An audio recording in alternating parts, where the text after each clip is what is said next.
What?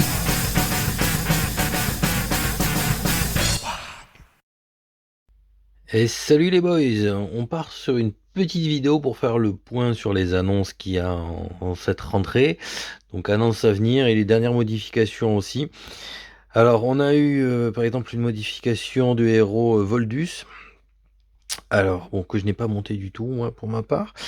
Euh, il a maintenant des aptitudes qui sont un petit peu modifiées par rapport à la situation initiale. Donc les chances de critique, alors bon, c'est vrai que c'est quand même plutôt sympa comme talent parce qu'il y a quand même beaucoup d'héros qui augmentent les dégâts critiques, mais les chances de critique c'est un peu plus rare. Et cette fois-ci c'est pas lié à un chapitre, donc ça c'est chouette. Celui-là, bon, réduction des dégâts, ça c'est chouette, mais là il y a ce talent-là qui est tout nouveau. Alors bon, pour être honnête, je maîtrise pas encore la mécanique de ce talent-là. Donc est-ce que ça semble dire qu'on fait des dégâts sur les petites unités? Alors voilà, ennemis, est-ce que c'est les unités ou est-ce que c'est dans situation de ralliement ou de défense de groupe, ça attaque le plus faible? Donc voilà, tout ça va falloir tester pour bien comprendre.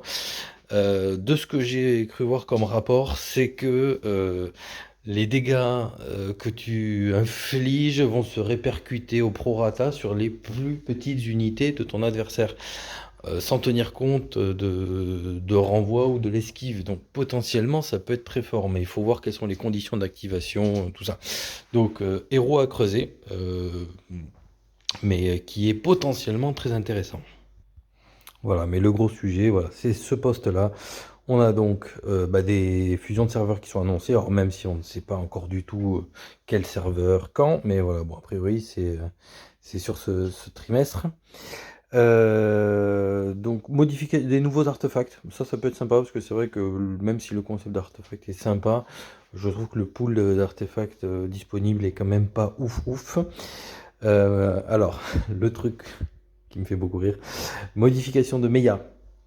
Donc c'est vrai que Meia, c'est un héros qui sert pas à grand chose en l'état, et qu'on a la chance d'avoir quasiment tous plein pot, si vous faites vos brèches, bien sûr, mais je sais que vous faites vos brèches, donc c'est très bien. Alors l'assaut de la brèche, je suppose qu'ils vont modifier les héros qu'on obtient, et ça serait pas plus mal, parce que c'est vrai que on commence à en avoir plus savoir qu'en faire de ces putains de fragments. Bon, nouvelle saison du Maelstrom, on n'aime pas. Après, voilà, il y a quand même pas mal de choses. Bon, je vais pas tout prendre un par un. On va s'intéresser aux trucs un petit peu saillants. Donc, un nouveau chapitre. Alors, ils nous le disent pas clairement. Ben, on suppose que ça sera les Space Wolves, peut-être les Chevaliers Gris. On sait pas trop. Mais bon, les Space Wolves, il me semble qu'ils les ont annoncés quand même. Un nouveau héros. Alors, ça, j'ai pas d'infos encore sur ça. A priori, là, dans les nouvelles expéditions, donc c'est d'avoir encore plus de slots d'expédition, donc ça c'est super chouette.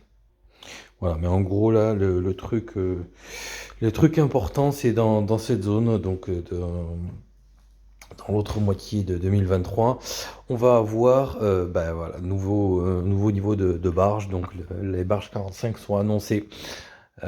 Bon, ça, je trouve ça pas forcément ouf comme nouvelle. Il faut voir ce que ça implique, mais en fait, je ne comprends pas ce que ça apporte. Parce qu'ils nous ont déjà permis de débloquer les T10 via les nouvelles technos. Donc, qu'est-ce que va permettre une barge 45 si on a déjà accès au T10? Alors, est-ce que des T11 vont arriver? Ou est-ce que c'est l'accès à des nouvelles technos, des nouvelles troupes? Enfin, je mesure pas très bien en gros l'intérêt de cette augmentation s'il ne revoit pas le mécanisme d'obtention du T10. Parce que là, on est en train d'augmenter les nouvelles technos pour les débloquer. Mais si l'arrivée de la barge change la donne, enfin bon, je mesure mal comment ça va interagir avec l'existant des technos actuels. Voilà, parce que là, en l'état, on est tous en train de miner cette nouvelle ressource dont ils lui ont même pas donné de nom. Donc la ressource type Name 5. Donc c'est le bullshitium, comme on dit dans le jeu maintenant. Bon, et d'ailleurs, ça se passe pas trop mal le minage de ces trucs. J'appréhendais une pénurie, qu'on soit tous à miner les mêmes trucs. A priori, c'est un taux de repop plutôt excellent parce que bon, jusqu'à présent, je me suis jamais retrouvé en panne sèche, donc c'est plutôt cool. Mais voilà, c'est vrai que voilà, la cohabitation de ce bordel, je sais pas comment ils vont voir. En gros, qu'est-ce que va nous apporter la March 45? Voilà, parce que oui, on pourra augmenter bon, ben, le QG au 45, donc on pourra envoyer plus de soldats, c'est cool. Il y aura sûrement des nouvelles technos, mais euh, ça risque d'être extrêmement cher, extrêmement long. Si ça n'apporte que ça, est-ce que c'est vraiment value, quoi? Bon, donc je pense qu'il faut qu'ils nous en disent beaucoup plus sur ça, parce que en l'état, c'est chelou. Voilà, bon donc après tout ça, c'est une énorme feuille de route, hein, on verra comment ça se passe en vrai, bon, parce qu'on a toujours pu voir que les délais, c'est pas tout à fait leur truc, et arriver à faire des trucs qui marchent au premier coup, non plus. Donc bon, on va voir ce qu'ils nous réserve, mais à suivre, on va attendre les infos, parce que je trouve que moi, ça crée plus de flou que de perspective. Voilà, mais attendons Meia, ça sera peut-être une bonne surprise, mais d'ici là, les gars, faites des brèches. Allez, ciao les boys. Wag.